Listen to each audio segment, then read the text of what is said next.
வீரப்பனோட படம் எங்க பார்த்தாலும் போட்டு வச்சிருக்காங்க. ஏன் வீரப்பன் படம் போடாம உன் படத்தையா போட முடியும்?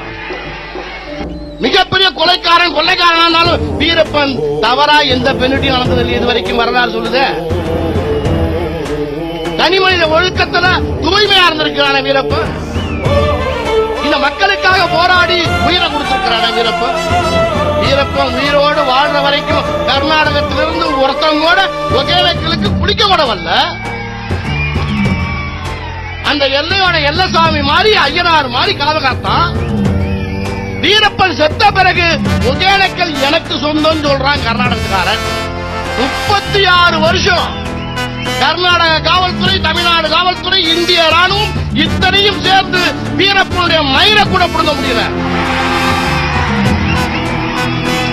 மோர்ல விஷம் கலந்து கொடுத்து வீரப்பன் செத்த பிறகு 2 நாள் கழிச்சுதான் வீரப்பனோட மீச மயிரை இந்த காவல்துறை புடுங்கலாங்கிறது வரல.